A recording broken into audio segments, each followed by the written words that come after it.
So good evening, everyone. Please Good evening, confirm that. sir. Good evening, Good sir. evening, sir. Good evening, sir. All right. So you're welcome again to another class on case study. We're going to proceed with solving or writing the report for this May 2024 diet. So we'll show you the end-to-end of the report writing. I've already shared the report with you, and I hope you have actually looked at it, so that today will be more of discussions. Then we can then move to another diet. Hopefully, we would see if we can do maybe 2 more diets before the pre-scene comes out. Let's see how it goes. And other discussions would also follow through as we proceed today. And some of you mentioned some issues last week around the models. So we'd also discuss that as well, but that might not be tonight. Tonight will basically be for us to round up on this particular case. So last week we looked at the pre-scene, and I was able to come up with a summary of the pre-scene. And from the summary, we saw that this company, Spicy Confectionaries Limited, is a medium-sized Nigerian company that engage in production and marketing of chocolates, confectionery products. And the company is popularly known for high quality, sustainability in production, and continuous value creation. And the company has different product lines, from regular chocolate bars to low sugar to premium gift packs, and they distribute their products through their wholesale and retail networks through modern trade outlets like their supermarkets and also company-owned depots. Recently, they added online and social media platform. We also learned that this company is structured into 2 divisions, manufacturing and supplies, as well as customer sales and distribution. The name already shows what they do. The manufacturing division manufactures and supply the products. The customer sales and distribution sends the products to each of the sales outlets so it can be transferred to the customers. Each division is an investment center. They're supposed to bring in money. And their governance approach is such that the MD retains the final authority on strategy, capital investment, and policy matters. And they maintain tight control over segregation of duties, budget, regulatory compliance, and all of that. The industry in which they operate is a youthful oriented industry where the youthful population is high, especially because they operate in Lagos and Abuja. And in that industry, there is a growing health consciousness and preference for low sugar options. There is increasing competition from both local and multinational brands. And the economy is volatile because of inflation and foreign exchange risk. And there's also government policies that they made mention of. They are faced with some operational challenges like supply chain vulnerability, dependency on imported materials, distribution expense, competition, skills gap, and all of that. And the company is currently innovative. They introduce ERP system into their production and inventory management, customer relationship management tools for sales, marketing, and customer insights. The company pays attention to training, teamwork, and quality consciousness. And they are also into research. They integrate all the stakeholders, their customers. They want to ensure they are loyal to the brand, their employees, to ensure they are motivated by an inclusive and learning-oriented culture, their suppliers. They want to make them critical partners, but concentrated. So there's a kind of dependency risk relating to suppliers. The government, from the case, we saw that they are supportive because they are pushing for local content, manufacturing promotion schemes. So from the pre-scene, we can see that the company is strong, is a strong domestic brand, but competition is rising. It wants to expand through new product and acquisition. Their financial resources is stable, but they need to be careful in terms of how they invest. Their control is also strong, but because of centralized approval system, so it might be slow strategic responsiveness. They are trying to manage inflation and raw material sourcing, technological based, and they are a sustainable company from the case. So from the pre-scene, we saw that the company is a disciplined and quality-driven company, and its next strategic phase will depend on how they balance innovation with looking at the money they have, financial realism, that do they have the appropriate resources to back it up, and will the innovation be profitable? They need to also build supply chain resilience and also maintain governance integrity. So what you might expect in the unseen is that you should evaluate financial viability using ratios, cost benefits, and investment appraisal. You might also be asked to interpret strategic alternatives, either acquisition or new products, and also address ethical and governance challenges. So we then looked at the unseen. So what I'm going to do for you, for your exam, which is why I'm highly confident that every one of you would pass, is that when the pre-scene comes out, I will do this kind of summary for you. Then I would be able to predict from the case, we would know what the unseen, in fact, what the requirement would look like, we'll know. Then we would then provide you your reports. We would do a dummy unseen, do the report, give it to you, you study it, then hopefully most of what we will have discussed is what you're going to find in the exam. But we are given the unseen, which will be in exhibits. And from the unseen, let me go straight to because we have read it, we read everything last week, so we don't want to. So I summarized the unseen as well. So what the unseen was talking about, basically, majorly, we are seeing you as John, you're a trainee in this firm, OAC, and your Oga, Julius, he has asked you to prepare a professional report. So the unseen, there are 7 exhibits that contains emails, financial data, and external communication, forming the basis for the 2 main analytical tasks and 1 strategic evaluation. So this is the requirement from the unseen. Okay.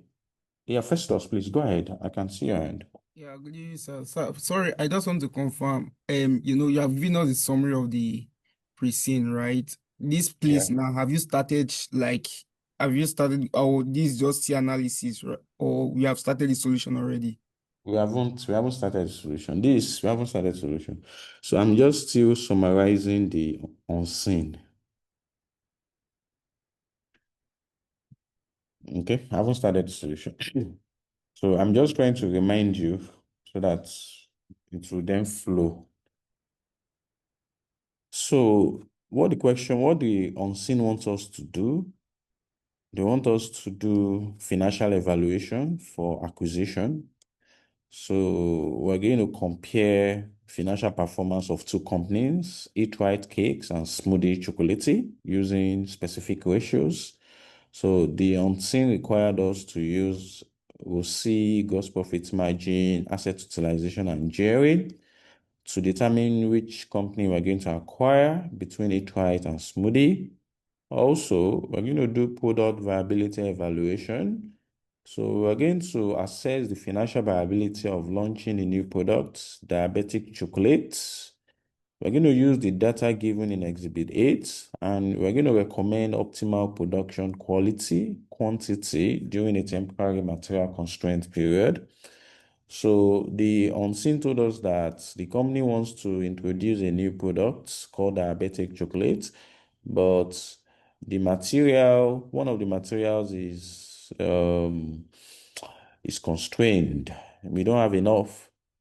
So we are supposed to advise them the quantity of diabetic we can produce, vis-a-vis the existing orders that we have from our customers right now. So we need to do this product viability evaluation. And very importantly, is strategic analysis. So the question asks us to use Ansoff matrix, okay? So we're going to evaluate their sales development strategies, which they outline in Exhibit 7. We would see how it supports their two strategic objectives, which is market and product expansion and enhance customer experience through, say, customer relationship management and branding. So majorly, we're going to use Ansoff growth matrix to look at their sales development strategy, does it support their strategic objective? Because they have two strategic objectives. They say they want to expand, they want to move into new markets. And also they say they want to improve their customers' experience. They want to improve customers' loyalty, like that. So these are the exhibits we read last week. The Exhibit 5, majorly this one defines the task, forming the basis of the unseen report. So this one told us about a lot of things, that the company wants to expand into South-South. They want to buy two companies, and they said we should do financial analysis. And they also referred us to some financial data that we should use. And they also told us that we should use Ansoff matrix to evaluate for some evaluations in our report. Exhibit 6 reiterates the company's strategic objectives, provided confirmation that they have given us financial statement for the two companies they want to acquire, requesting for product viability, given the temporary shortage of material C. And they said they need to get the report as soon as possible. Then Exhibit 7 is where they highlighted their strategic development and sales strategies. So it outlined their strategic objective, which is they want to expand customer base through wider market and product diversification. They want to have multiple sales channels and all of that. And also, they want to enhance customer experience through consistent branding to drive loyalty and repeat sales. And their sales development strategies is that They said they want to own their own store and franchise outlets, mainly in Lagos and Abuja. That's okay. They want to have our own store and franchise outlets. They also want to invest further in stores and employees. Also, they want to increase sales to supermarkets. All these were told in the unseen. Operate e-commerce platform and all of that. And their strategic direction is that they want to expand into Port Harcourt and also enhance their digital channels. So Exhibit 8 gave us some financial data for three products. They are better late. Remember, this is the one they want to introduce. Low sugar. Right now, this one is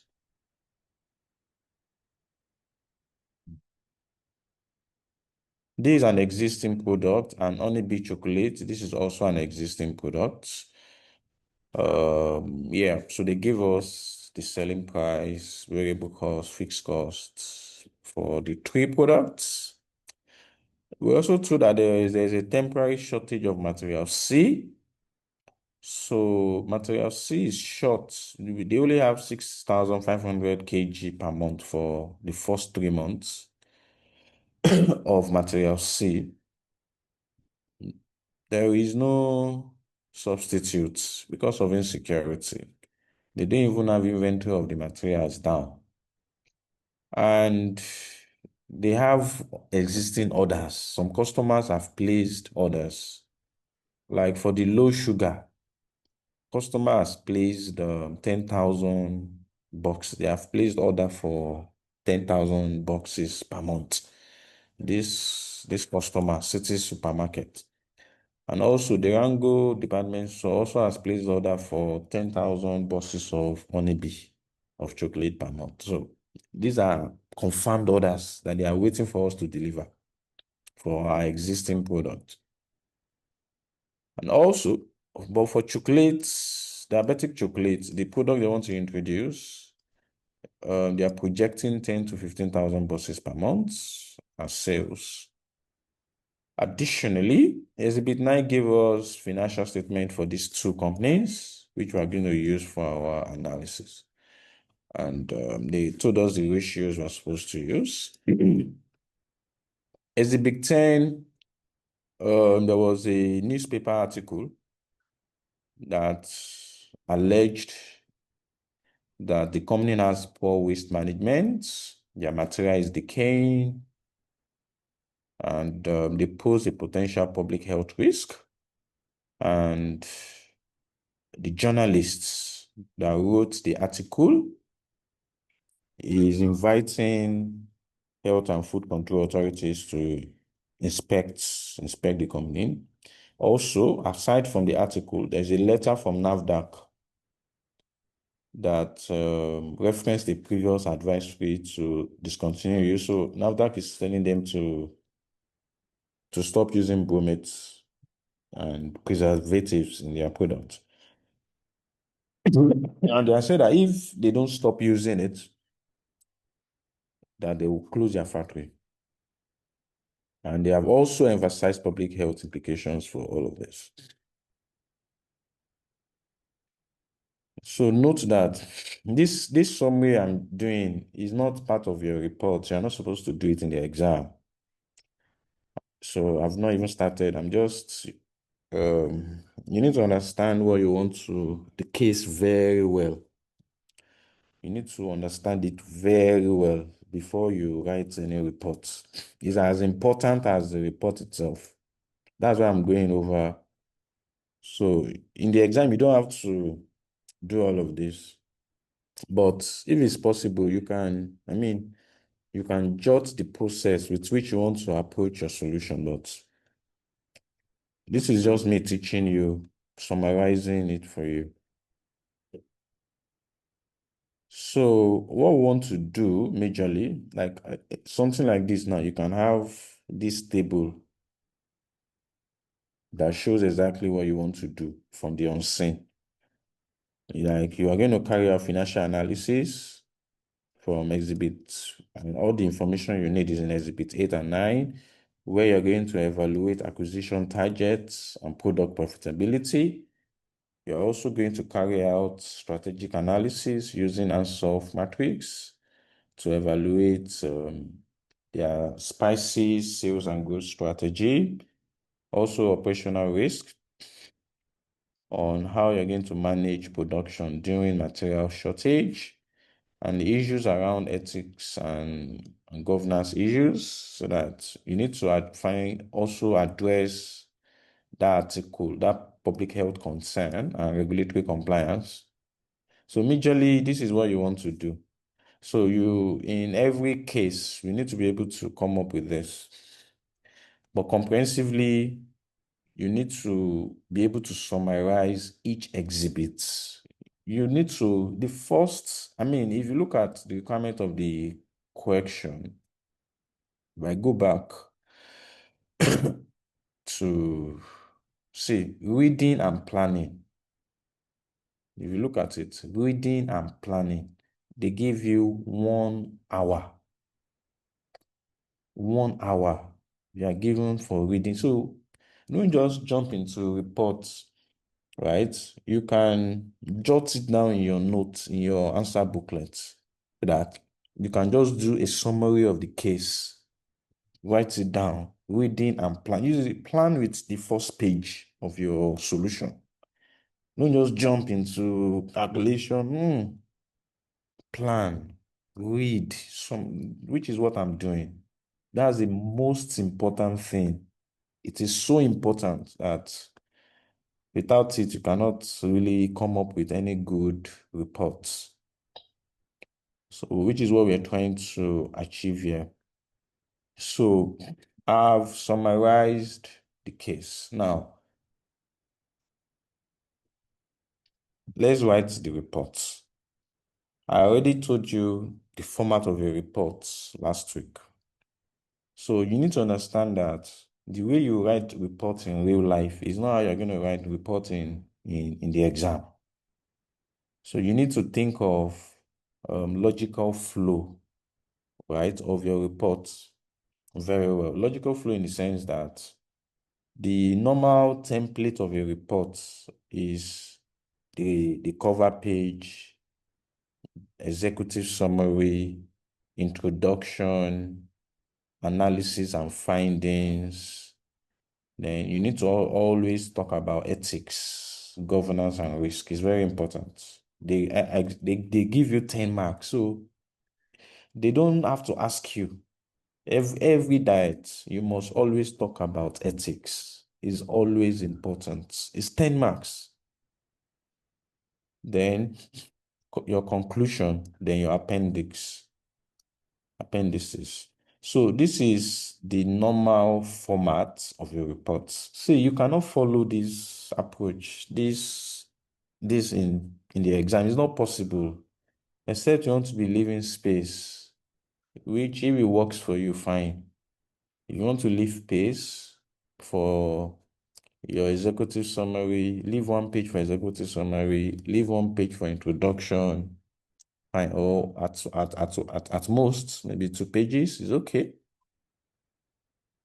It's fine, but the order with which you're going to do it in the exam, the first thing is read and identify the requirement very well. Like I've told you earlier, that's the first thing you need to do. The second is your appendices, is your working. That's the first thing. After you have done a summary of what the examiner wants you to do, summarize the analysis you need to carry out carefully, like we have done up there. Then you can then start your calculations. Like in this question now, we know that I'm going to compute some ratios. I'm going to have to do contribution per limiting factor for these new products they want to introduce. And I'm going to do Ansoff matrix classification for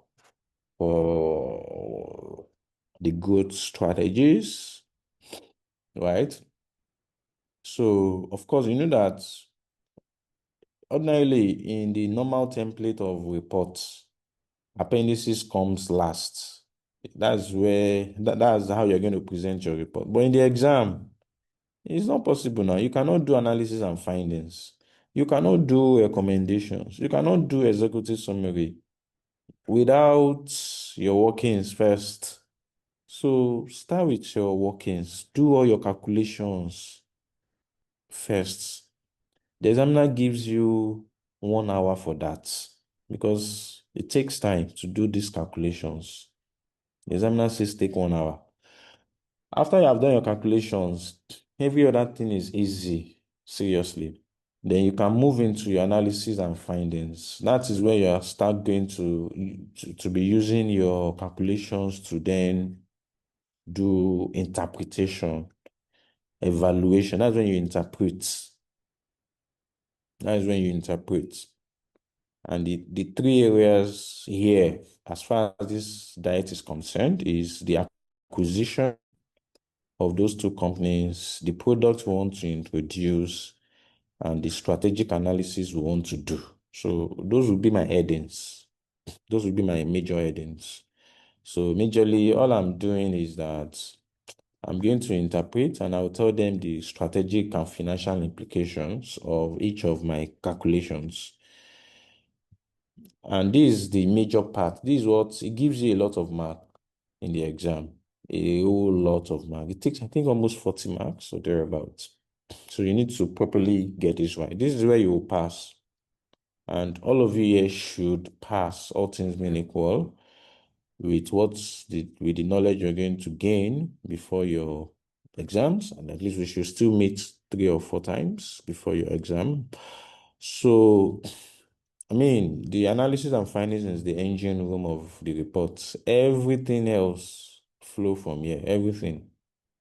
So analysis. So after your calculation, go to your analysis and findings straight on, straight up. Okay, Dosumo, I can see your hand, please. Continue. Good evening, sir. Good evening, Hi. sir. Hello. Hi, sir. Good evening, everybody. I'm missing out some things, and I think it is right time for me to speak out and enable you to give me the proper direction.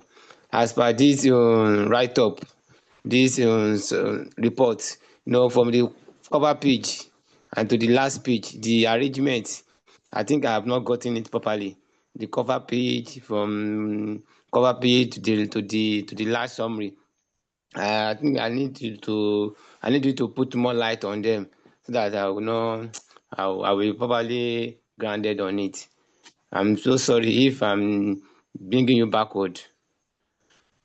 No, you're not. So you're definitely going to be grounded on it. So hopefully, this is just the first report we are writing, so it's okay. So we are still on it, really.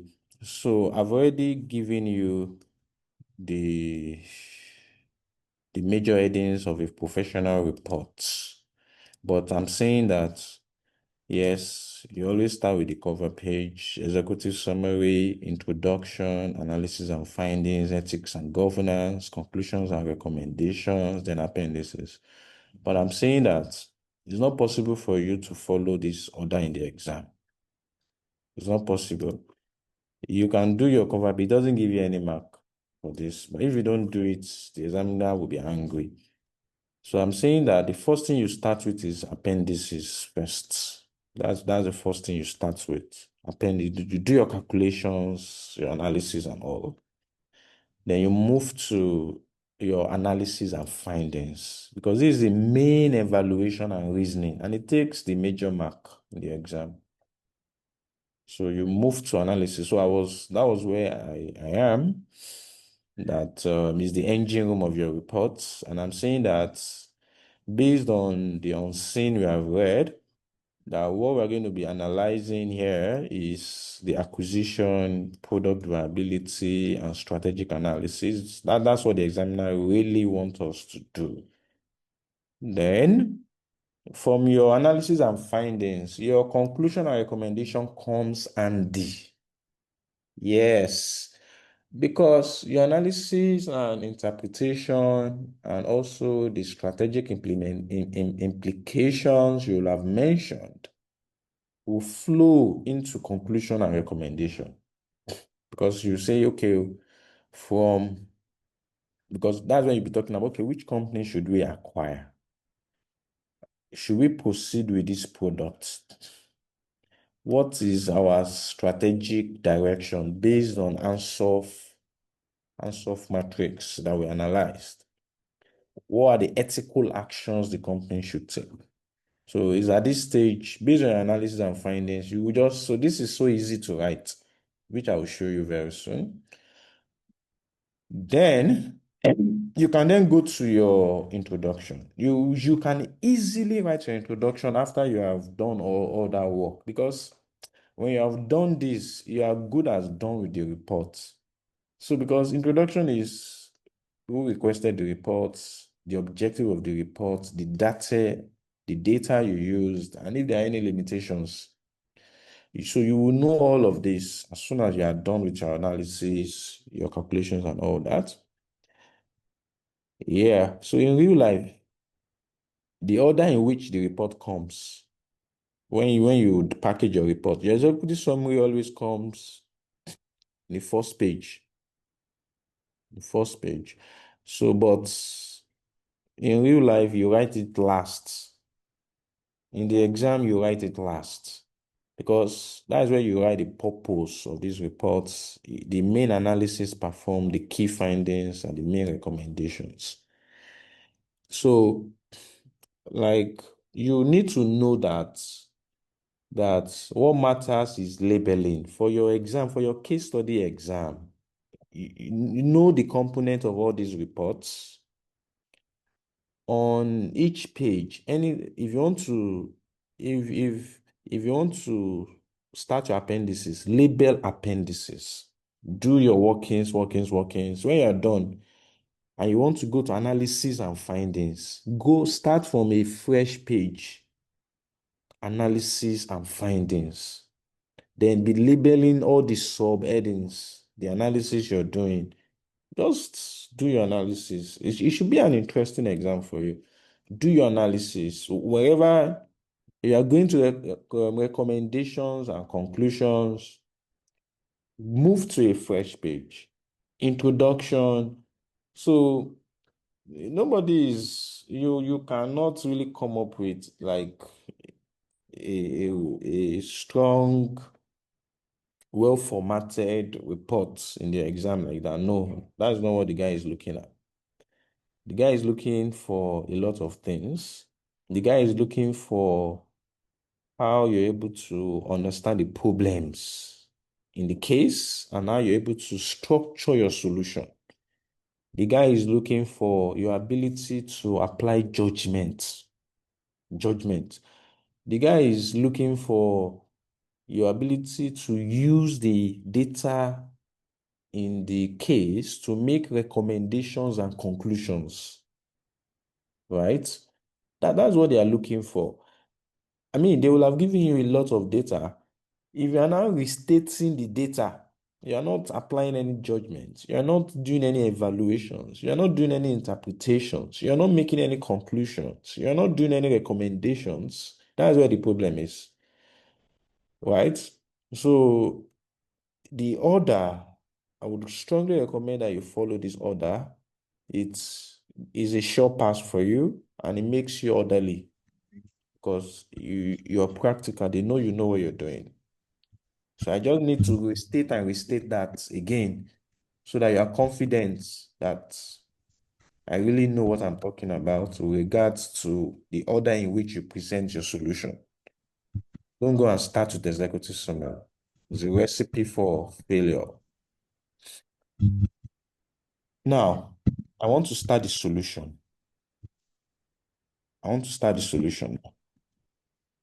So this is where the solution would start. So I would want you to bring out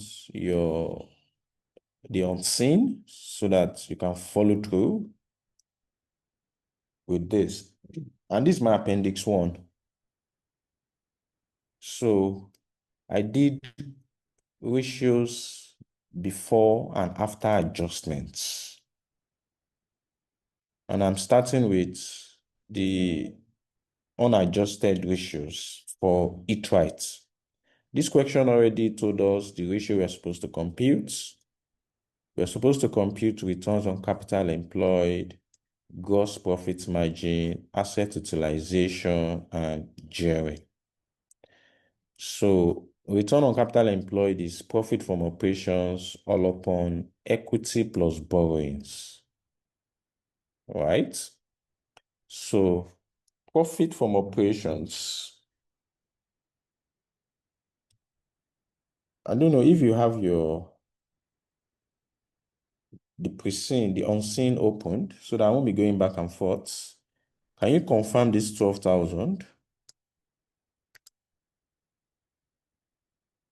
Because it's actually long. For eTrite,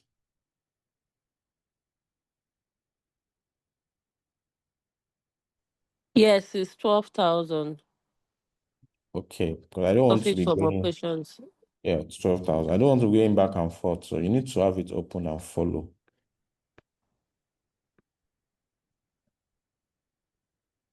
Okay, so 12,000.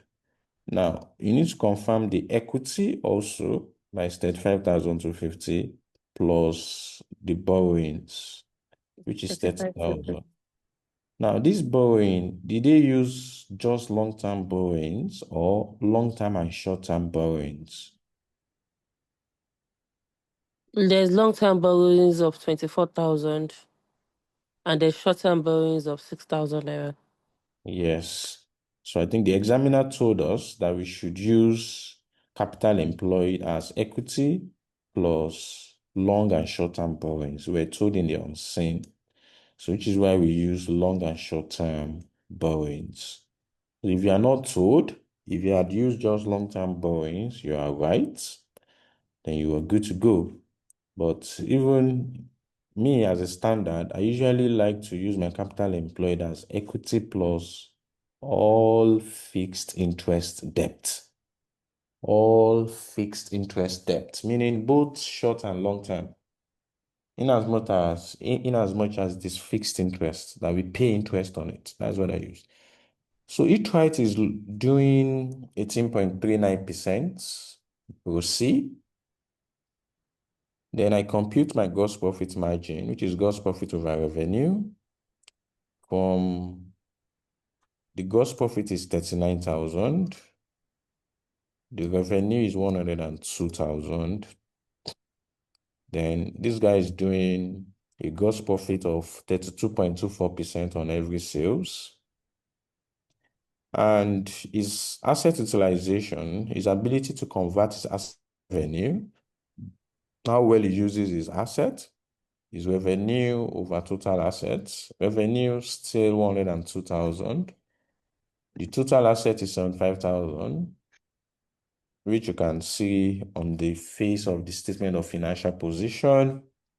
We're looking at 1.3 times. So he's able to convert his asset to revenue 1.36 times. The gearing, which demonstrate financial risk, borrowings all upon borrowings plus equity. Then that's 30,000 over 30,000 plus 35 to 50. So this guy is looking at 45.97% in terms of gearing. Then the other company, Smoothie, we computed the same ratio for Smoothie. It's profit from operations over equity plus debts. Financial return is not the preseen, it's the unseen. That's where they give us the financial statement of the two companies. So the operations all upon the equity plus debts for Smoothie.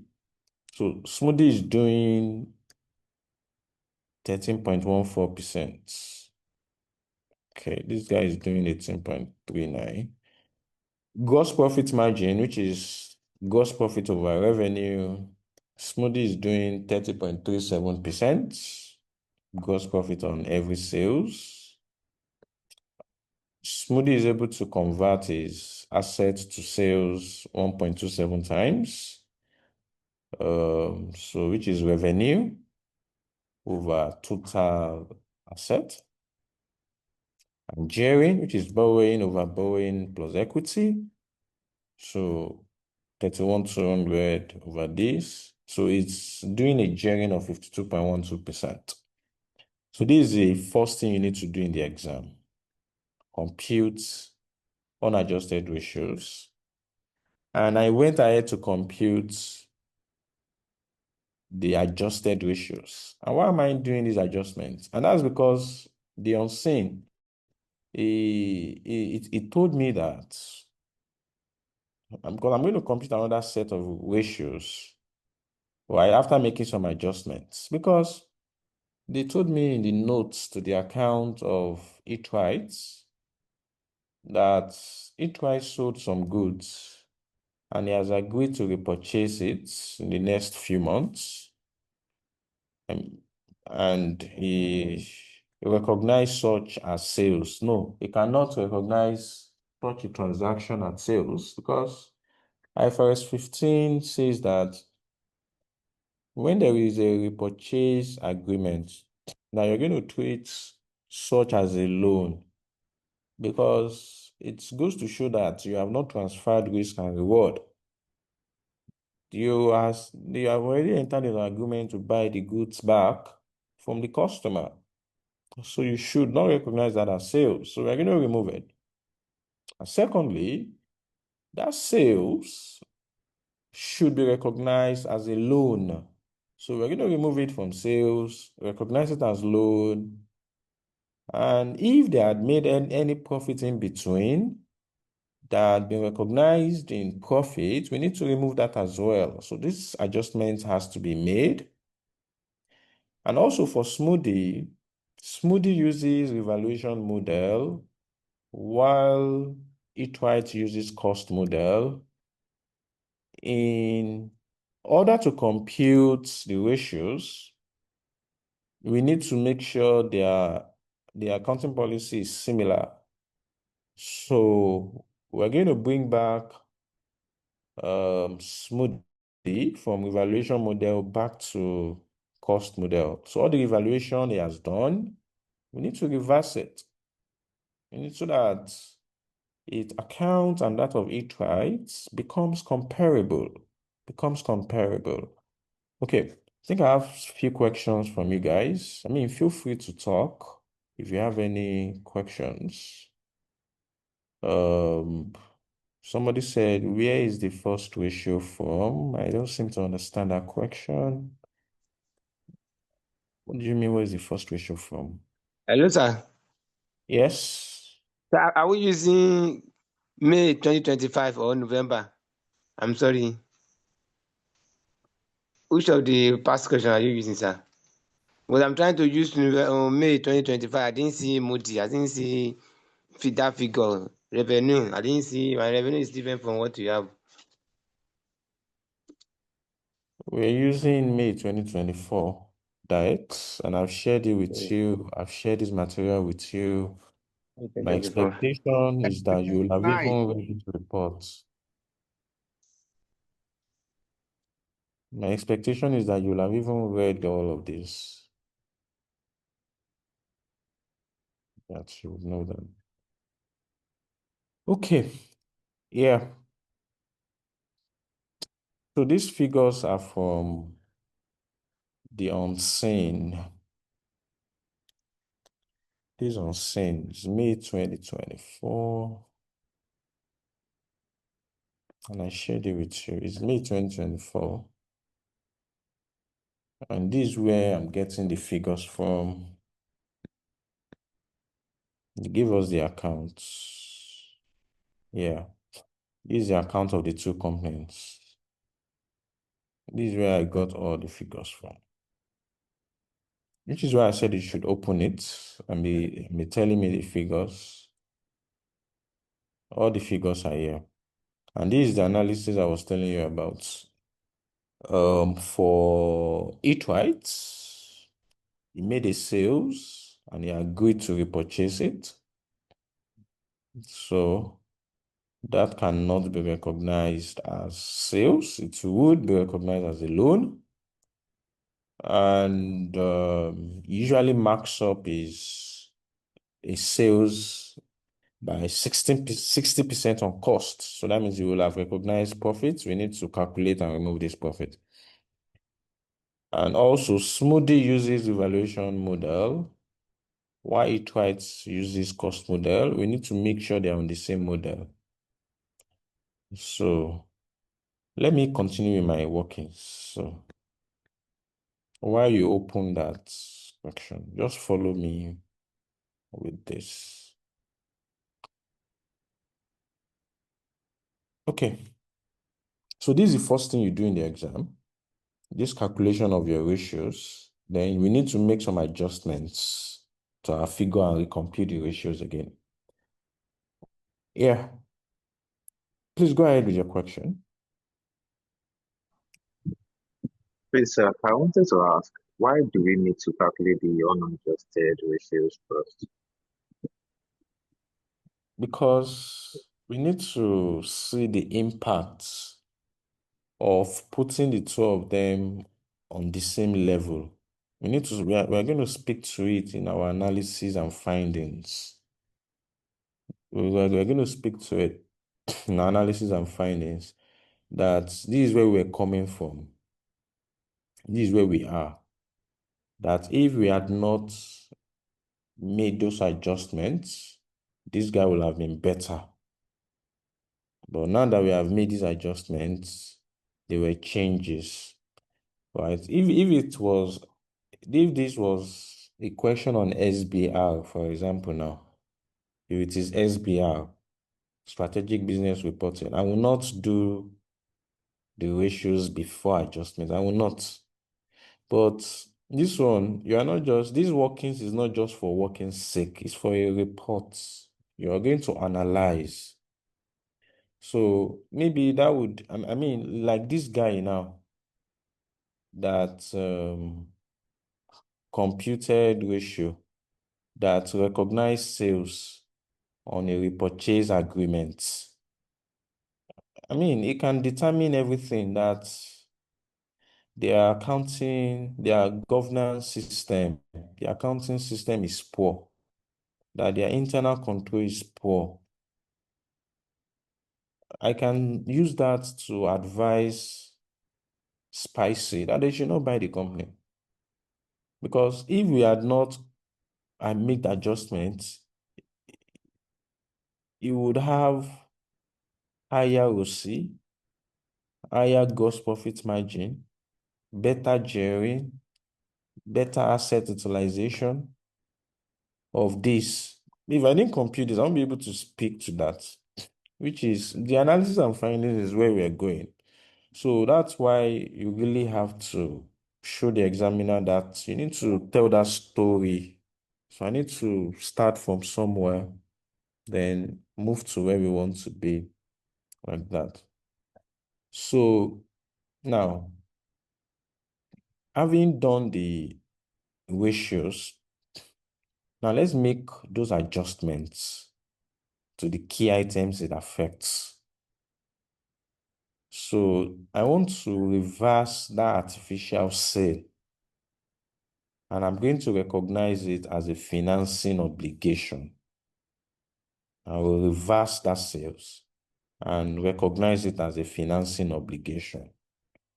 So the sales that was included in the reported revenue was 3.6 million. I would remove it. Then the sales after adjustment becomes this. Of course, they will have recognized cost of sales as well. I would remove that as well. to give me this. This line is not actually important. Seriously, I don't need this. It's just for me to teach you. You might not necessarily put this because I won't need it in any of my ratios. The adjustment I am doing is dependent on the ratios I need to compute. I don't need cost of sales anywhere. But no problem. No knowledge is a waste here. So let's assume you want to remove the cost of sales also. Since they told me that this company usually marks up its selling price by 60%, they do markup of 60%, meaning to get selling price is cost plus 60% to get selling price. So the adjustment to cost of sales is determined by that means the cost is 100 over 160, which is the total, 100 plus 60, multiplied by the selling price. That will give me the cost element of this selling price. Then the resulting gross profit would be 36 minus, which is 36 minus the cost of sales. It gives me gross profit of 1,350, right? Alternatively, if you don't want to do this and you just want to get this gross profit straight on, you can just do 60 over 160 times 3,600. That will give you the profit element. That will give you this 1,300 straight on that you can remove from your gross profit and your operating profit. You need gross profits for your ratios. You need operating profit for your ratios. That's why operating profit is coming in. Because I will need it when I want to determine my ROCE, right? I will need it when I want to determine my ROCE because I won't be using this 12,000 anymore. I will have to use the adjusted operating profit. Now, the profit element is 1,350. I'm going to remove it from my gross profits. It brings it down to 37,650. And I'm also going to remove it from my operating profits. It brings it down to 10,650. Now, the sales that they recognized initially, I'm going to add it to my borrowings. My borrowings before was 30,000, which includes short and long-term borrowings. If I add the 36, it brings it up to 3,600.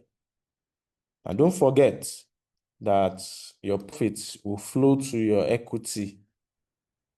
And I'm going to need equity in most of my calculations here, like in the ROCE and GRN. So that's why equity is coming in.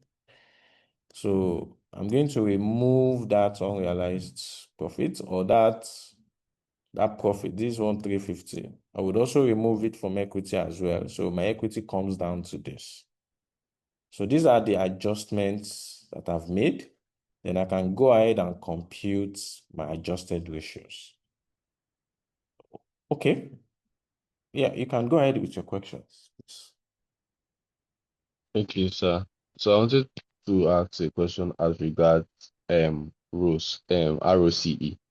So Okay. ROCE, based on what I understand or remember, I thought it was part like profit after tax over capital employed.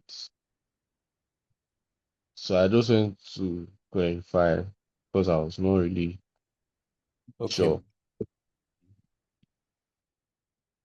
Okay. So let me help you a little bit on that.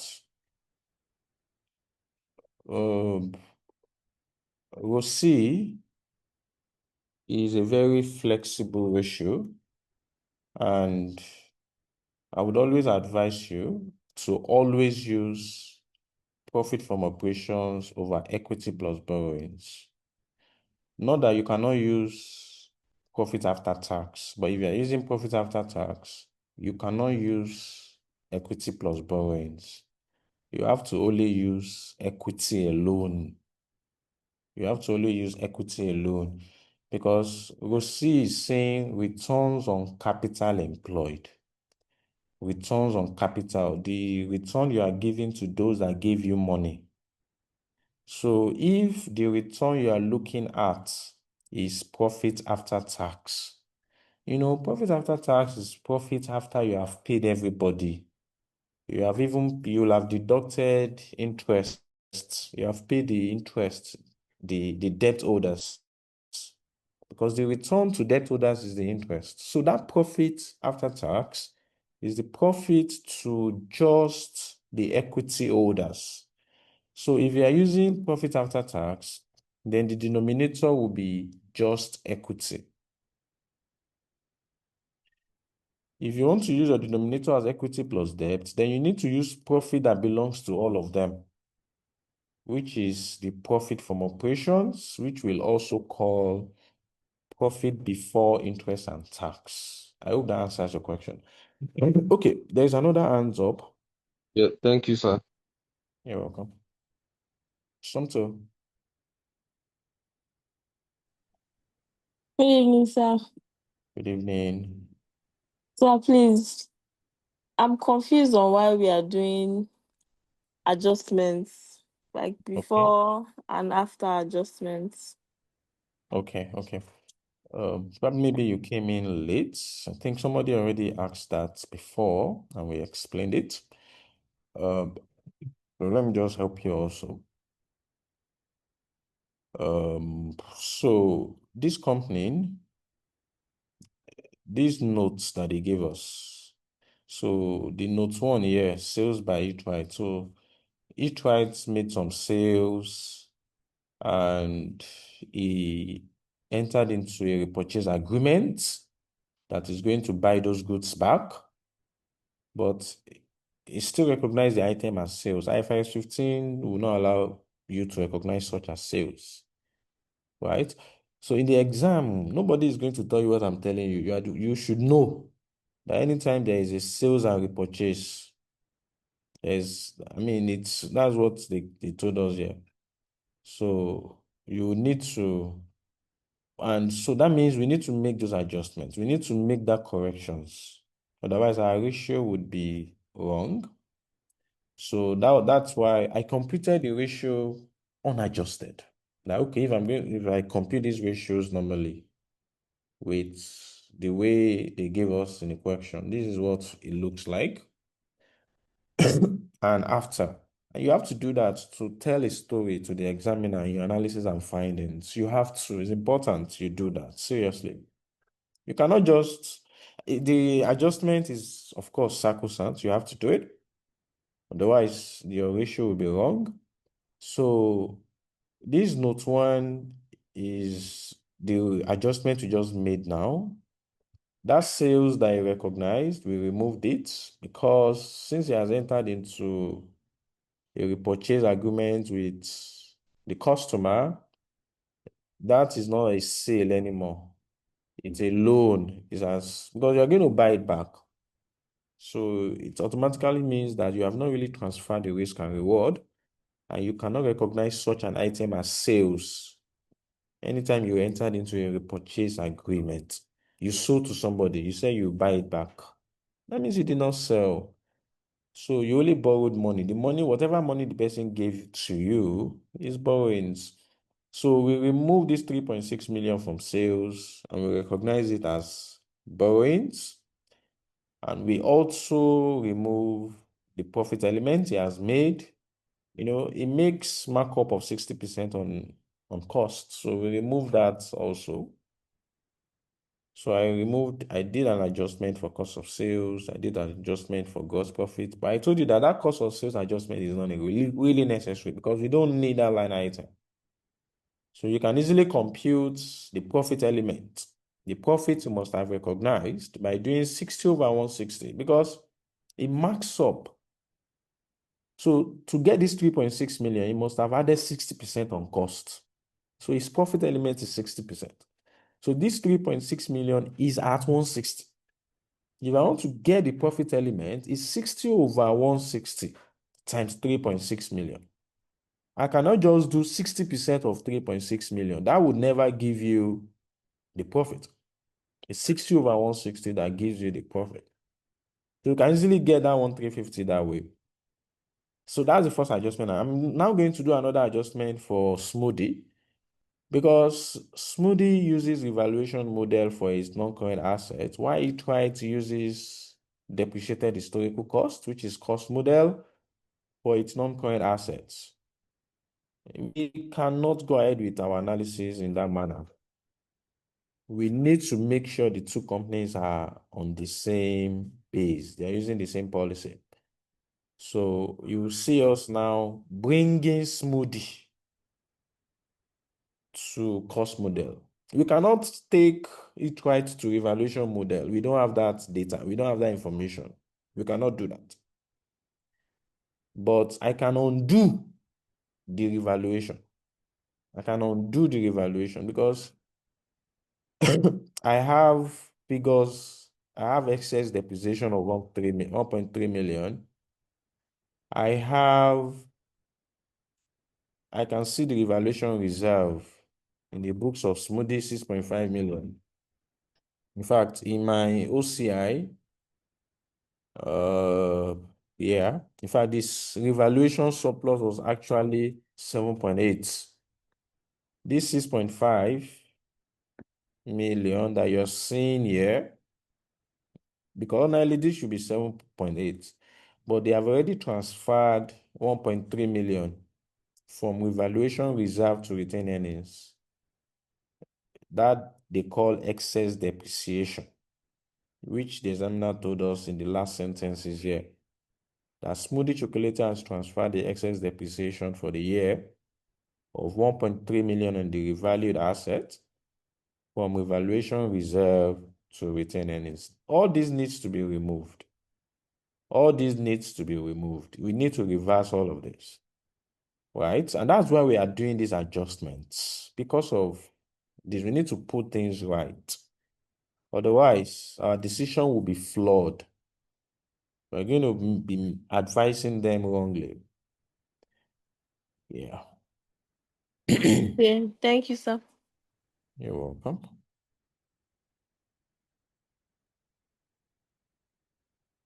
Yeah. If you look at these parts, they told us that, I think, who asked, was it Okpolo the other time I was asking? If you look at, it said, for the purposes of this ratio analysis, Spices have decided to use capital employed as capital and reserve plus borrowings. If the examiner gives you this and you go ahead to use profit as profit after tax, that's very wrong. That is extremely wrong. It has to be profit from operations or PBIT. If the examiner tells you that capital employed is capital and reserves plus borrowings, don't ever use PBT, don't use PAT. Use profit from operations, which we call profit before interest and tax, which is also called operating profit.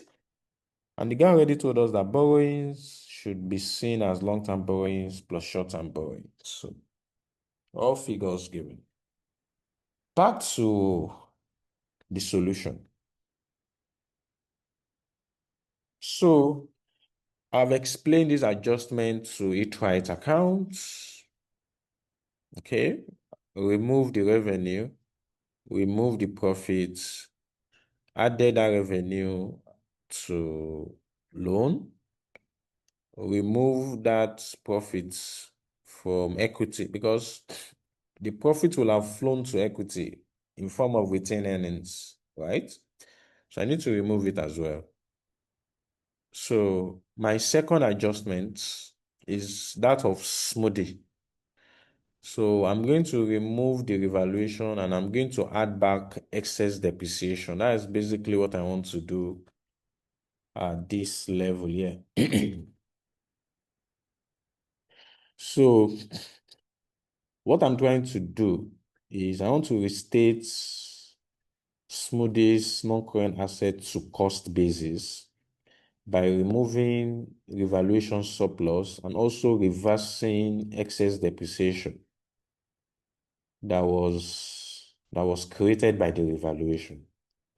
So first, for my total assets, I remove that revaluation surplus because revaluation surplus will have been added to asset.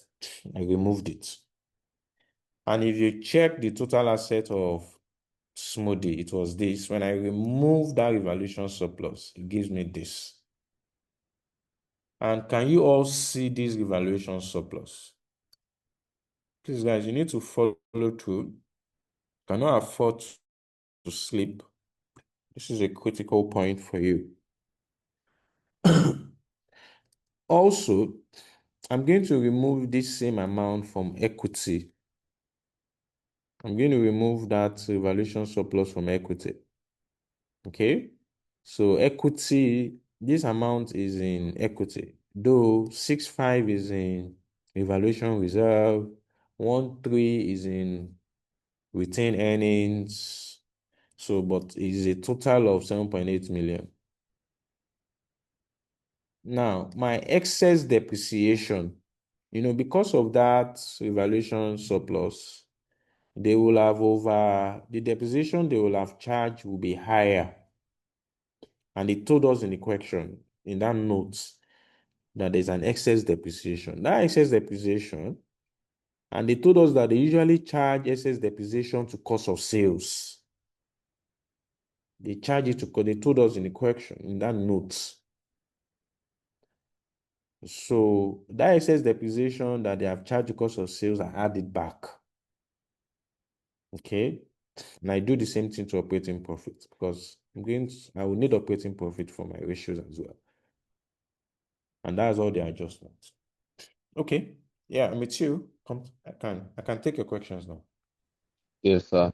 So I wanted to ask why. I know that that's what they said they added 1.3 from they removed it from their revaluation reserve and put it in retained earnings because it was excess depreciation. So Yeah. what me I'm asking is that, like, is that the right thing to do? How does excess depreciation cause a company to remove from revaluation and reserve and put it in retained earnings? Oh, yes. So that's how it works, right? So IAS 16 on PPE um, provides that if a company revalues or makes evaluation surplus, that the company has the option of transferring a portion of that surplus to retained earnings every year. You know that revaluation surplus is an unrealized profit. And if you're not careful, it might just be in your equity for life, or it will be there until when you eventually sell the asset. So IAS 16 says that every year, why don't you calculate what we call excess depreciation? Usually it's computed as revaluation surplus divided by the remaining useful life of the asset. In this question they gave us, so IAS 16 allows that you transfer that excess depreciation from revaluation surplus to retained earnings every year. Okay, so it's a correct treatment. It's a correct treatment. So the treatment is not in doubt. So what we're doing here is we are reversing all that treatment. Hope that answers your question. Yes, sir. Thank you, sir. Okay. Mm. So now that we now have adjusted figures, we then use it to compute our ratios again for Eat-Right and Smoothie. So now, profit from operations, which is operating profit for Eat-Right, is now 10,650 that we have here. Equity of Eat-Right is now 33,900. Borrowings of Eat-Right is now 33,600. Now, ROCE of Eat-Right is now 15.8%. Gross profits over revenue of Eat-Right.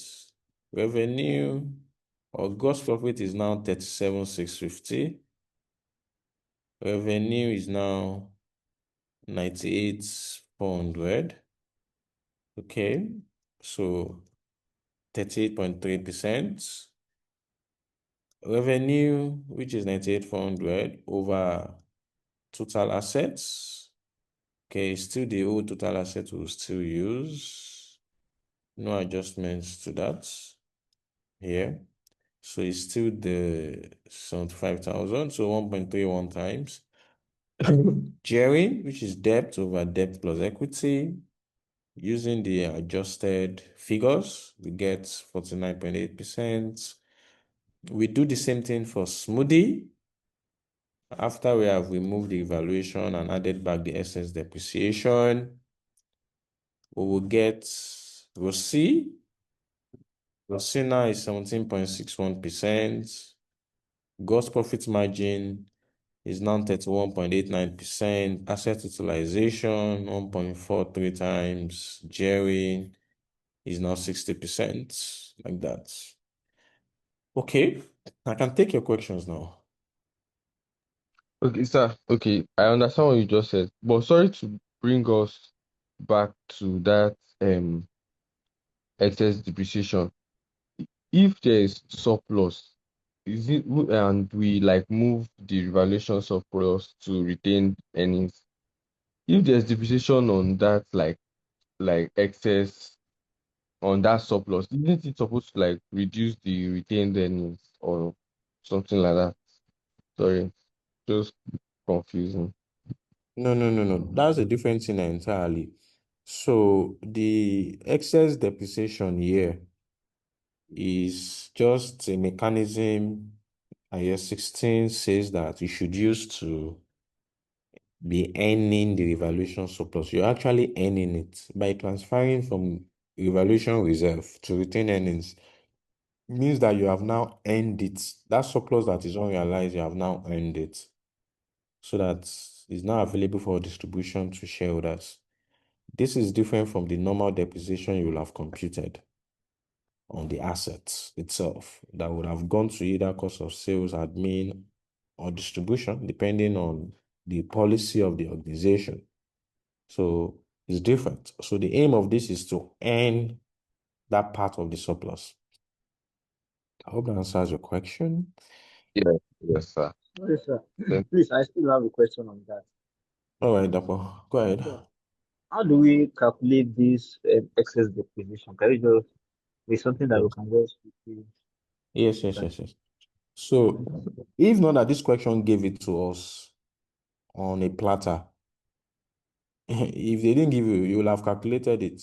And there are two ways of computing it. Number one is you would do the revaluation surplus, which is this 7.8 million, divided by the remaining useful life of these assets. Okay, it had given me the remaining useful life in this question, I will have shown you. That's one way. Another way is by computing old depreciation, meaning before evaluation, and also computing new depreciation, that is after evaluation. You get the difference. It gives you that excess depreciation. So those are the ways computing. I hope that answers your question. Okay.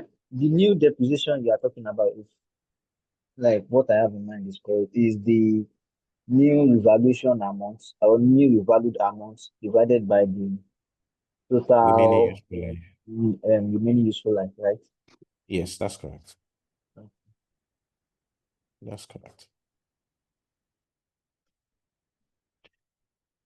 Okay, so based on what we have done now, the ratios for each right, this is the unadjusted, this is adjusted. You see, ROCE now fell. Gross profit margin wasn't impacted. His asset utilization fell, and his gearing also came down. It actually went up. For Smoothie, ROCE went up after the adjustments. Gross profit margin went up.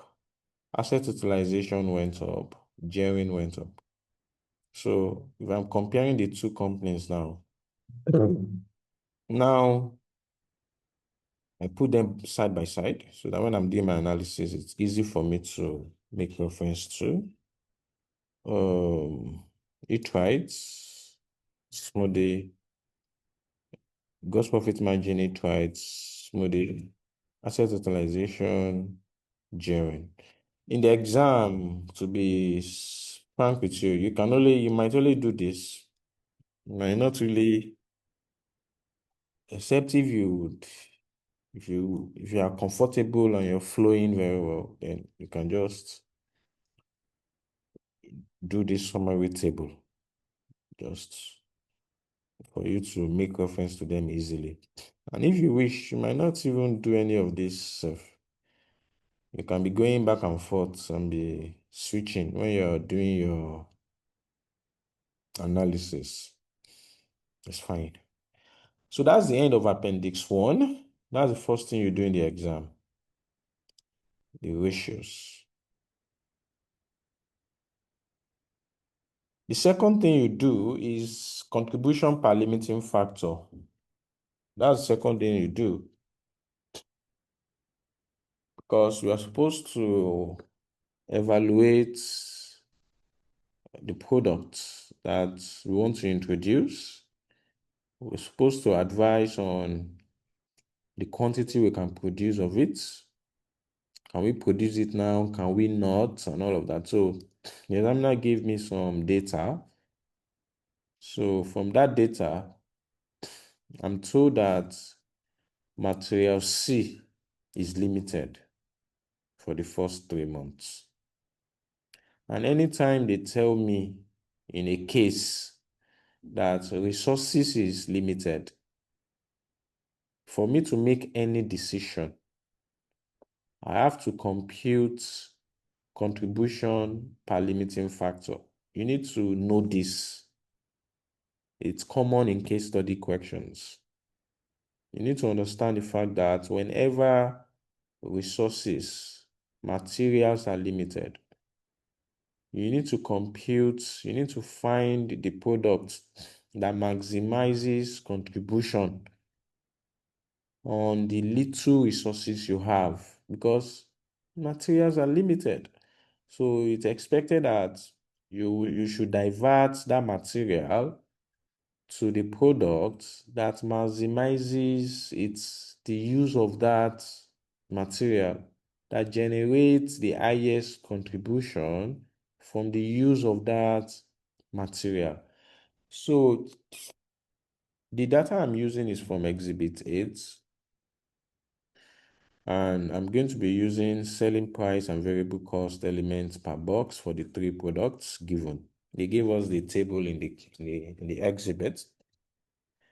So the diabetic chocolate, which is the new product we want to introduce, low sugar chocolate, and honeybee chocolate.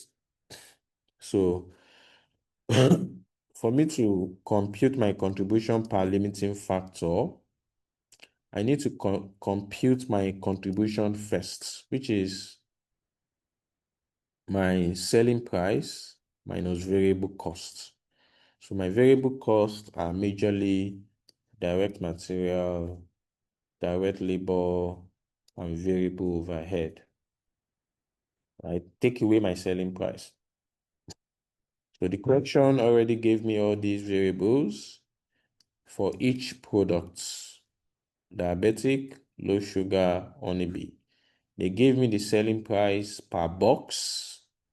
For diabetics is 37 naira, low sugar is 26 naira, honeybee is 32 naira.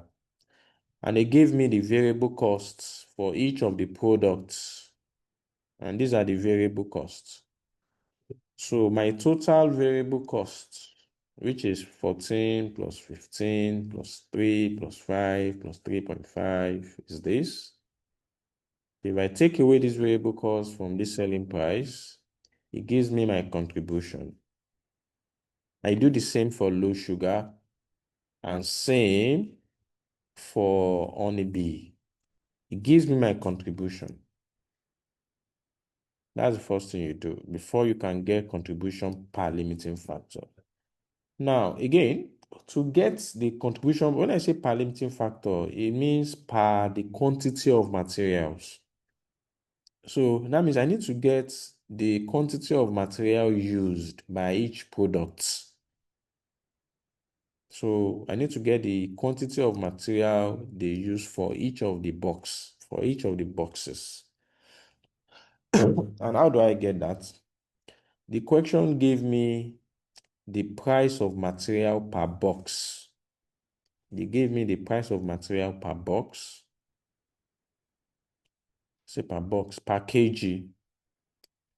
So if I want to buy the material, this material C, I buy it for 10 naira for each kg. Now, for diabetic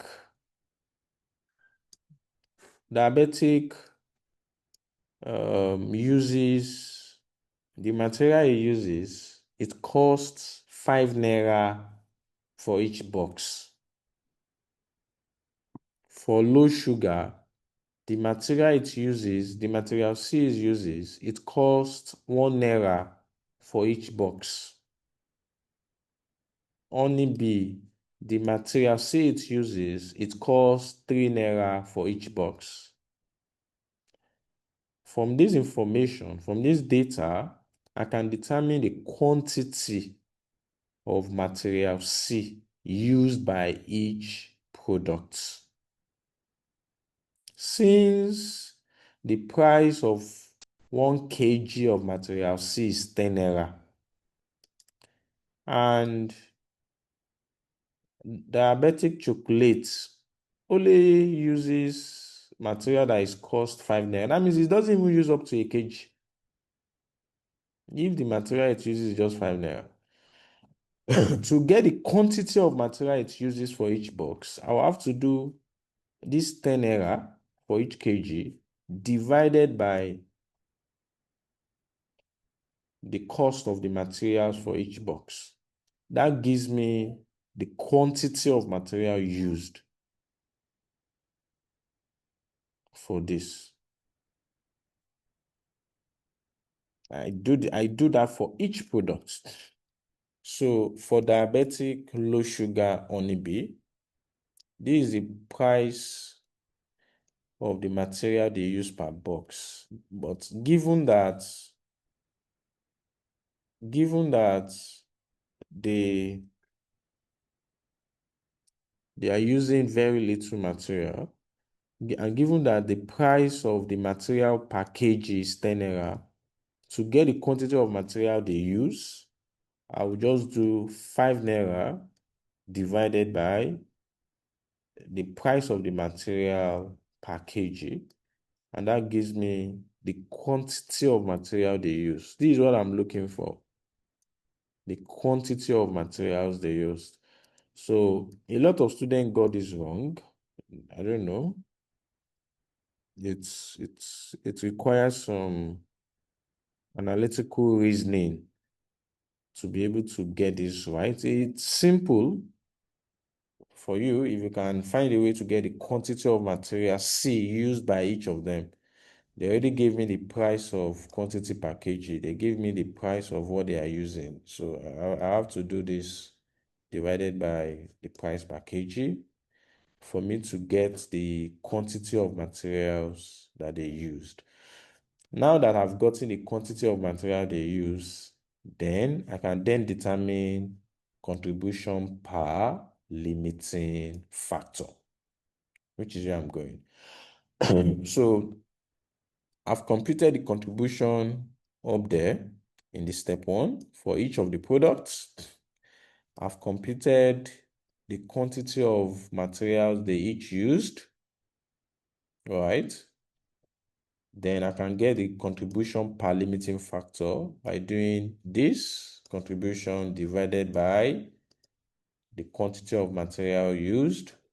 That gives me the contribution the product makes per limiting factor. And you can see that low sugar makes the best use of these limited resources. It gets 62.5 on every kg of material.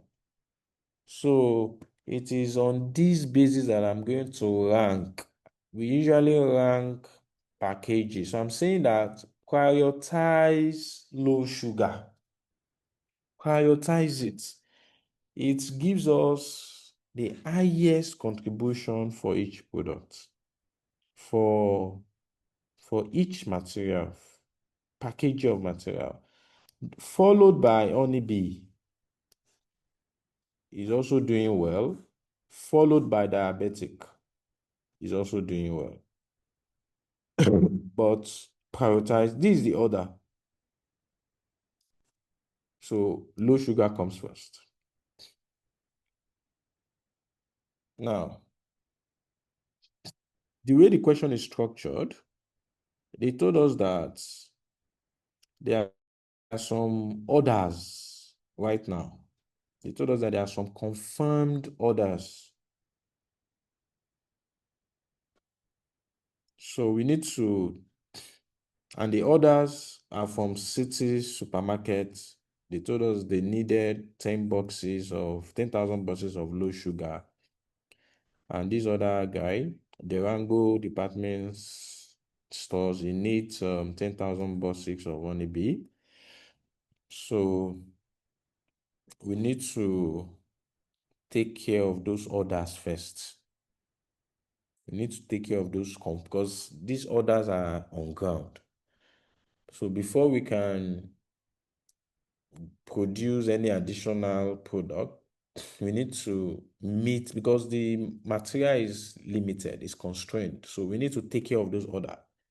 So of course, low sugar, which is the one that maximizes our contribution, this customer is requesting for 10,000 boxes. To produce this, low sugar uses just 10 kg for each box of material C. So to produce these 10,000 boxes, we need 1,000 kg of material C. 1,000 kg of material C. Because that's just 10,000 boxes times the quantity of material required. So we need 1,000 kg. And don't forget that material C gives us, low sugar gives 6 naira 25 kobo contribution that we completed from here. So if you are selling those boxes, you are going to be making 10,000 times 6.25, which is 2,500. Honeybee, the orders is also 10,000. Honeybee uses 30.3 kg of materials for each box from our computation here. Yeah. So 10,000 boxes times 0.3 gives us 3,000 kg. Then the contribution that he makes for each box is 7.75. So the total contribution from making these sales is 77,500 from Honeybee. So based on these existing orders, the total material C needed is 4,000 kg. Don't forget that we only have 6,500 kg of material C available. So we need to take care of the confirmed orders first. And from these confirmed orders, we are going to be making 140,000 contribution. So the remaining materials after the confirmed orders is just 2,500. So how do you then allocate this in order to maximize our contribution? So we allocate it based on the ranking. We prioritize low sugar because it gives the highest contribution per limiting factor. So If we give the entire 2,500 kg to low sugar, it can produce 25,000 boxes of chocolates. It's 25,000 divided by the quantity of materials needed.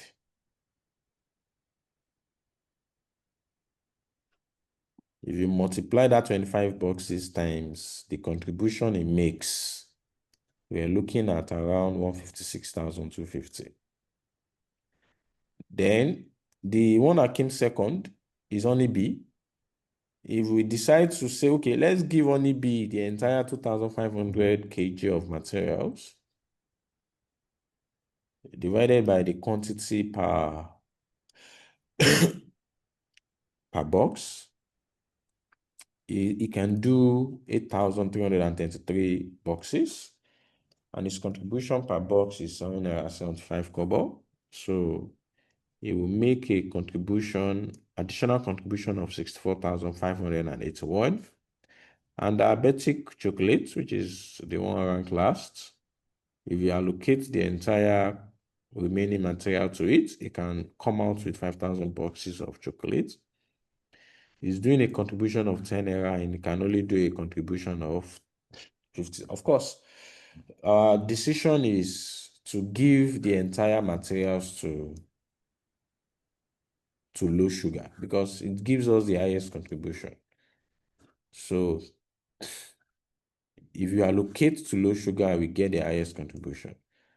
So from here now, the total contribution we can get is, if we are allocating the remaining materials to low sugar, so which is the profit maximizing approach, we are going to make a contribution of 140,000 from the confirmed orders, which is this, and also additional contribution from giving the extra materials to low sugar, because it's the one that maximizes contribution based per limiting factor.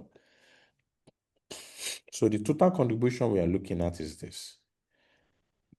Total contribution we are looking at is this.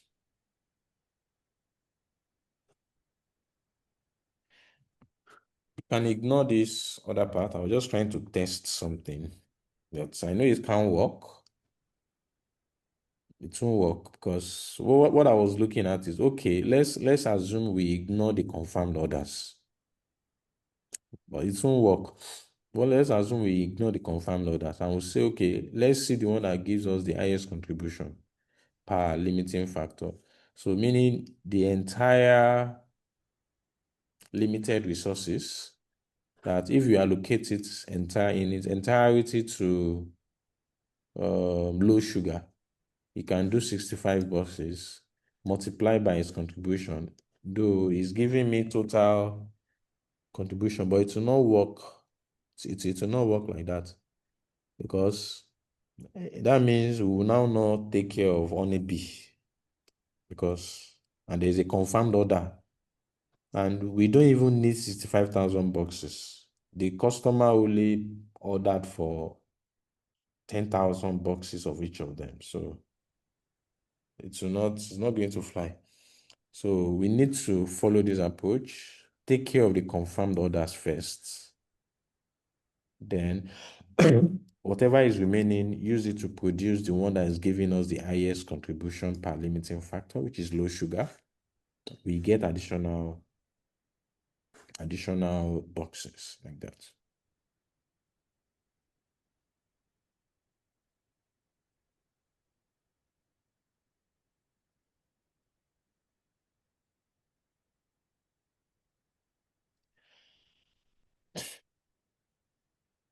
And that's the end for the second appendix.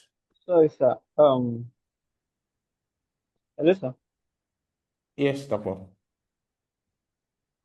On this last part, they say that diabetic chocolate sales projection that a survey conducted by Spice Marketing Department indicated that diabetic chocolate sales would be in the region of 10,000 to 15,000 boxes per month. I don't think we consider that when we are We can't determining. consider it. We can't consider it. It's a projection. So they are making a projection. You know, diabetic is what we want to produce. Here now, we have limiting factor, right? And there is a confirmed order right now that we need to take care of first. People have placed an actual order. And also, we have done contribution per limiting factor that will direct us on which product should we produce, should we give these materials to. Diabetic ranks last. So, so I didn't, that's why there was no point. There was no point. In my analysis, maybe I will consider it because in fact, I would have to consider it because diabetic is profitable. It has the highest contribution, but the material is limited just for 3 months, at least. And the examiner wants me to advise based on that limiting factor. So I cannot consider that when is ranking last. I have to take care of the ones that gives the maximum contribution first before it comes. Then later, maybe when I'm doing my recommendations, I can advise them that this product is profitable. By the time we're able to source materials fully and we are not constrained, then we should consider it as a strategic option, but not now. Not now. It's not a short-term go-to. Otherwise, we'll be in trouble. He uses a lot of the materials. While low sugar is using just 0.1 for each box, him is using 0.5 for each box. So we cannot prioritize it for now, which is why I didn't really consider that.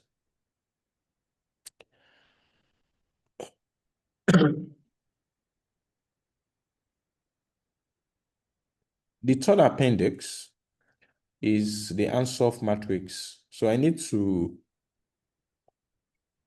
summarize it in my notes. I mean, I need to apply it to the case before I infer from it.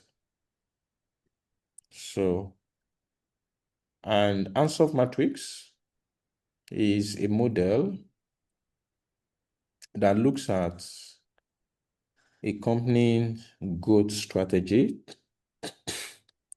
that classify entities growth strategy by product and market. So they usually have 4 quadrants. So it looks at a company vis-a-vis how they want to grow, vis-a-vis their strategic direction. Then it classifies that strategic directions into 4. It says Hello, that, sir. yes, Hello, sir. yes, Sorry, Usman. sir, to stop you. Yeah, to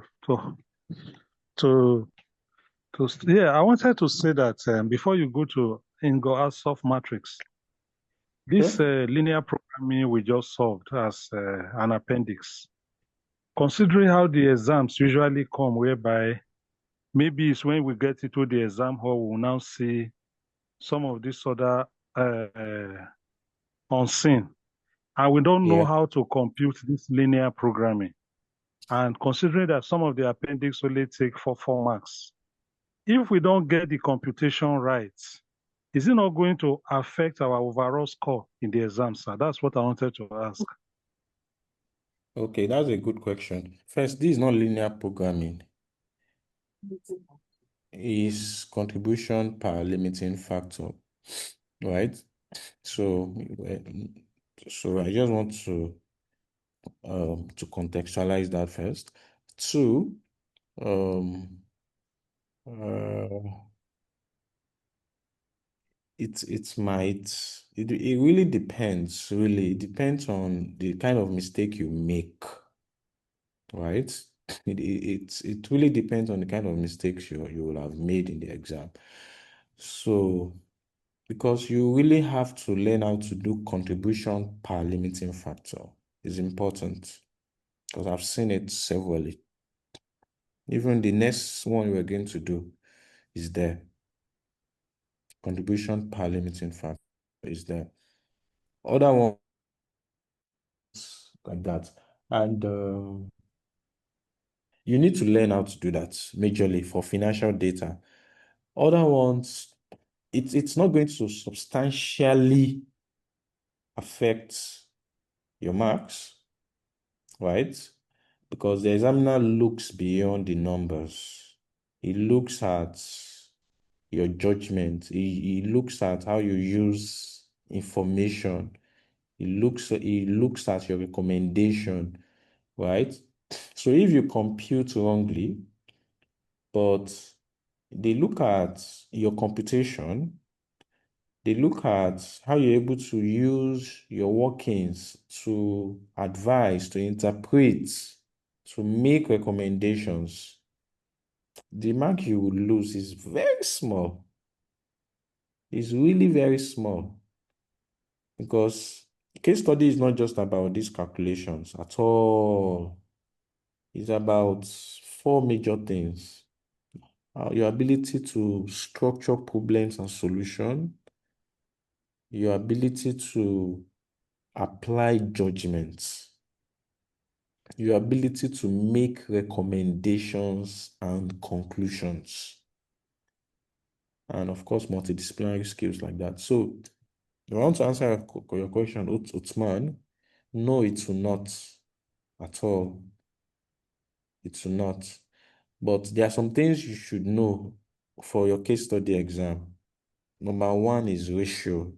That one will always be there. Number two, this contribution per limiting factor thing. You need to know it so that you won't get it wrong. So that you can easily flow into your analysis and findings very well.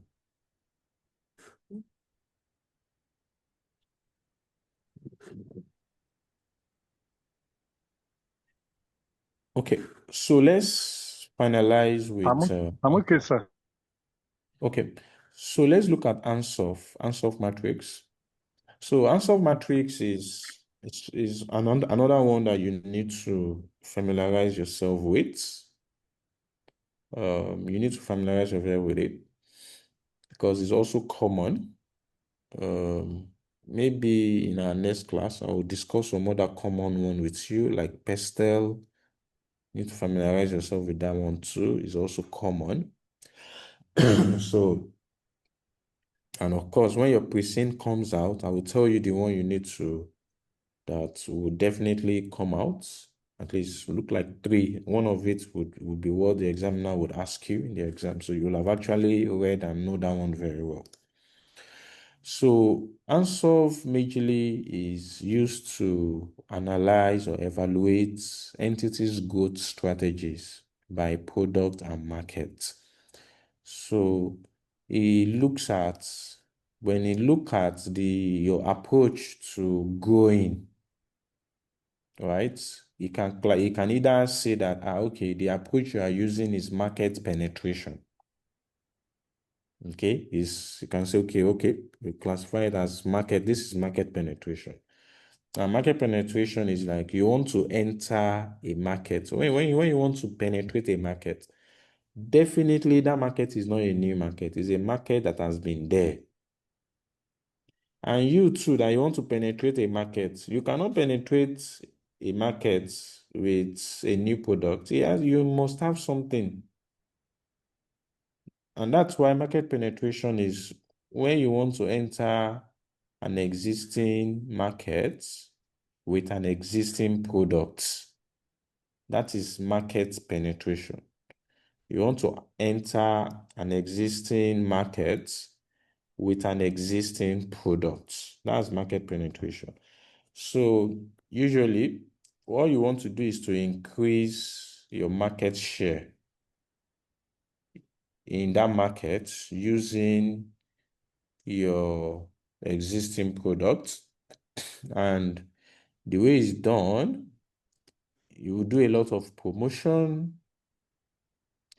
You would do a lot of distribution, customer retention, and competitive pricing. Probably maybe you want to lower your price, you want to do a lot of advertisements and all of that. So that's how you can penetrate an existing market. So as far as this case is concerned, market penetration for spicy is maintaining leadership in the low sugar, because low sugar chocolate segment is his existing products. So he can penetrate the market better by increasing its market share, by doing advertisements, retaining customer, making sure customer comes back. So you can maintaining leadership in the low sugar chocolate segment by enhancing its distribution to major supermarkets like the ones that are like city supermarkets. You can run customer loyalty and advertising campaigns to consolidate its brand image as the healthy choice chocolates, implementing cost efficiency, like encouraging automation to improve labor productivity, and so that it can reduce its selling price and defend its market share. So ultimately, when it does this, it's going to reinforce its position within the existing target markets without need to introduce a new product or going into a new market. That's market diversification. So basically, this is applying, this is how this guy can penetrate spicy using the low sugar, because the low sugar from our analysis in appendix 2, we can see that is the high flyer, right? So he can continue to maintain his leadership in that segment by doing a lot of distribution to major supermarkets, running campaigns and all that. So with that, he can reinforce his position as the market leader. That's market penetration, according to Ansoff. Second one is product development. This is when you want to develop a new product in an existing market. So here you're introducing new or improved products to current customers or markets.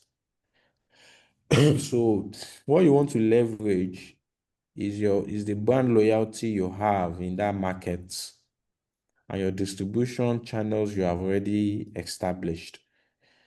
You want to use that you want to leverage on that for your new product. So to apply product development to spicy, so this guy can launch in fact, not that he can, the diabetic chocolates he wants to launch for health conscious diabetic customers. So he can target his existing distribution channels like the supermarket and departmental stores that he has. Also, he can also reformulate or improve honeybee with natural sweeteners to strengthen product range. Also, you can invest in R&D to innovate. You can invest in R&D to innovate new sugar-free confectionaries under the existing spicy brand umbrella. So the aim of product development is that when you do all of this, You are going to expand your product range. There will be product differentiation offered to the same customer base. So this is a typical product development move. So this is product development. You might not be able to do all this table in the exam, but I mean, to a large extent, you need to be able to apply this to the case. What is happening in this company, just like that. Then the next one is market developments. This is when you want to enter a new market with a product that you already have. That's market development. You want to develop one of your products in another market. You want to develop markets. You want to develop a market for your product. Market development. Okay, yeah, Festus, please go ahead. Well, just apologies. I want to ask this hands-off matrix, right?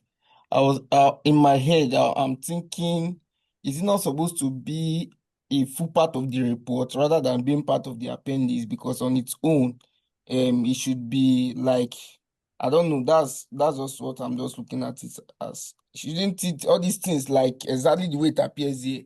If it's in the report like that, is it bad? So the report is supposed to be interpretation and strategic implication. That's what the report is supposed to be. So the report cannot be restating what is in the case. So what I'm doing here is I'm restating what this guy wants to do, and I'm now putting it in each quadrant of the answer matrix. I cannot do that in my report. They don't want that. They don't want me restating. So report is analysis. It will be under my analysis and findings. So from here now, from the way I'm classifying his actions, all of these are what he wants to do. The low sugar, I put it here. This one, I put it there, I looked at it. Then in my analysis and finding, I will then interpret. I'll mix my appendix 2 with this one. I would advise them which of them they should go for. Right? Should it be market penetration or product development? So I cannot be restating all of this in my report. I hope that answers your question. Yes, sir. So the next one is market development. So I want to develop one of my products in a new market. So the focus there is to expand the reach of my products into a new geographic or demographic market. So I want to entering into a new country, region, or customer segment. So, like in the case, we're told that this guy wants to expand into other West African markets through export partnership. We're told that he wants to expand into South and all of that. So, you can explore corporate bulk sales to airlines, hotels, and event firms, a new customer class, targeting institutional buyers such as schools and hospitals and all of that. So he can use one of his existing products to reach new market or segments. That's based on what he wants to do. That's where that falls, market development. And finally is diversification. This is where you want to enter a new market with a new product. So you want to move into a new product areas and a new market. This is the highest risk, because it requires new competencies or acquisition. And from this case given, so diversification here is the company wants to buy eat white cakes or smoothie chocolates. So we want to enter into confectionery and bakery markets. And they also plan to launch Sugar Care Premium Diabetic Focused line for export to Europe and Asia, and exploration of functional snack and energy bars. So this is what he wants. All this falls under diversifying new product into a new market. So this represents diversification through acquisition and entry into a new market niche beyond the existing chocolate product base. So Festus, don't do this in your reports. You do this in your appendix. So it's like assigning their strategic move to each quadrant. Okay, that this one they want to do, this is diversification. This one they want to do, this is market development, like that. And we can see that we can, it's not in all cases you'll be able to assign these to every part of the quadrant. It's possible that there would be, in some cases, you will not find anything, maybe in product development. So assuming there is no new products. So that means we'll say this company is not pursuing this part of the quadrant. It's not engaging in product development, and we'll move on. But I mean, we can assign, they are doing everything from the case. So And I I did a have a question. summary. Yeah, please go ahead, Dapo. So my question is, how do we like how do we approach this question in exam? In the sense that if we are given like the unseen part of the question, should The we exam. start reading from A to Z first, or getting the requirements and try and point out the areas that we are going to approach the requirements from on the unseen part that were given to us? Because looking at this answer group matches, without reading the question, like if we don't know that we are being asked to use answer matrix, we won't be able to get this expansion into neighboring, all of this.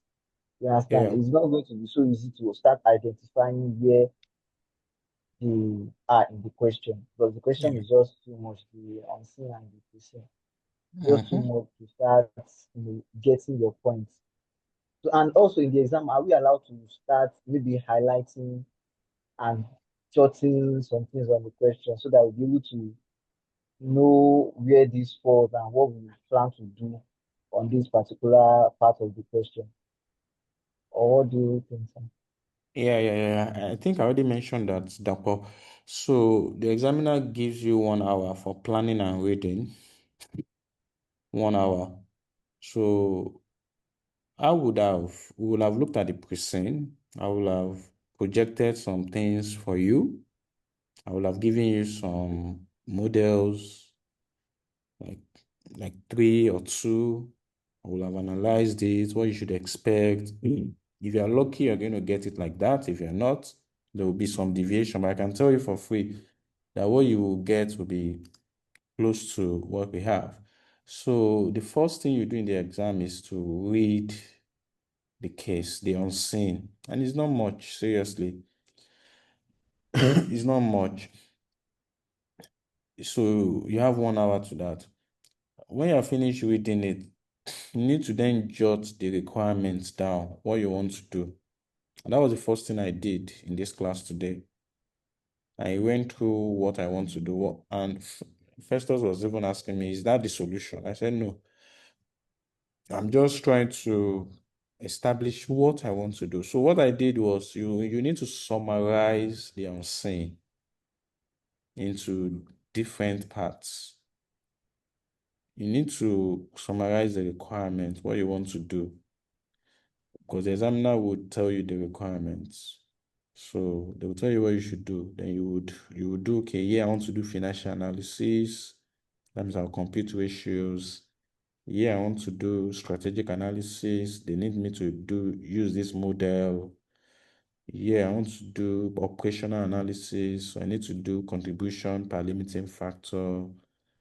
Then, of course, there's always ethics. You must never miss out ethics. They might not tell you.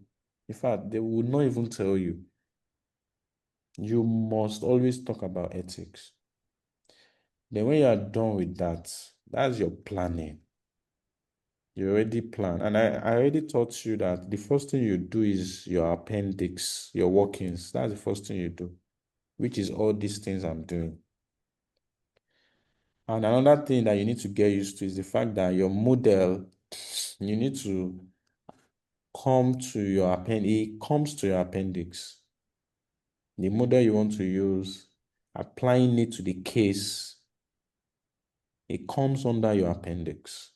You need to get used to that. Festus was asking that too. You need to get used to that. It comes under your appendix. Then, now I'm done with the appendix now. Now I'm moving into the next part of the report. I'm not doing that tonight. We'll do that. That means we're going to have another class tomorrow evening to finish up the analysis and findings like that. but that's how you'd approach it. So what I would advise you guys is this. I can see that you are not reading. I can clearly see that you are not reading this material. This material I'm giving to you, you are not going to find it anywhere in the way I have given it to you. It's a lot of work for me.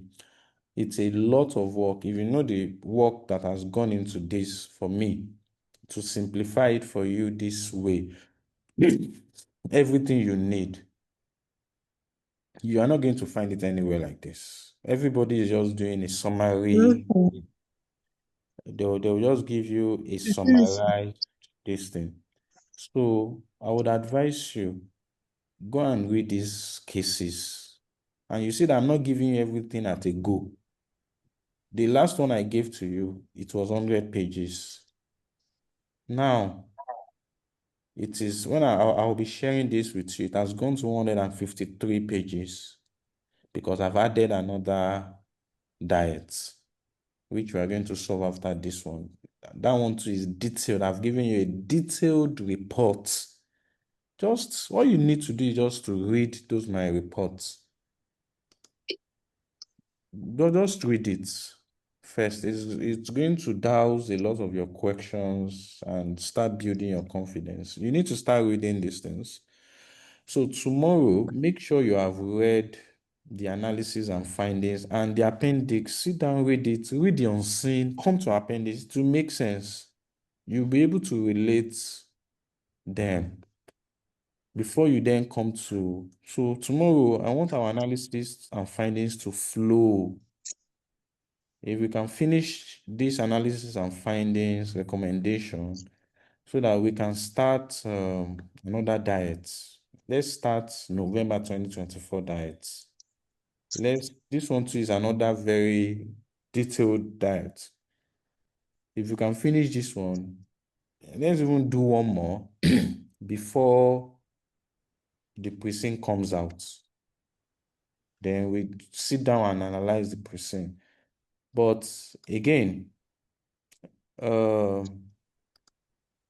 yes, Oluchi, you are going to summarize the matrix in the appendix. Yes, you are. So again, things you need to know, ratios, you need to know that very well. How to compute contribution per limiting factor. You need to learn some models. So we're still going to talk about, it's because we didn't even finish the case. I'm still going to summarize some models for you again. Right? And when the precinct comes out, it's also another opportunity for me to tell you which models to use. And please start reading this, my report I give to you.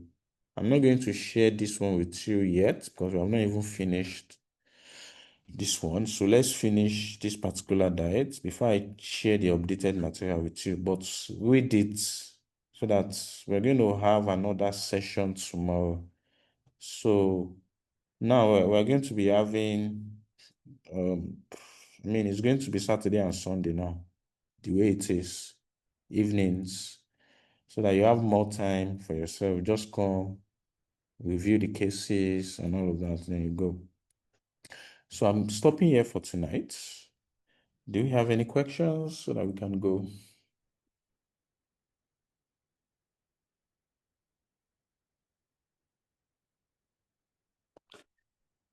All right. See you guys tomorrow. Bye. Thank you so much, sir. You're welcome. Thank you, sir. Thank you, sir. Thank you, you. sir. You're welcome.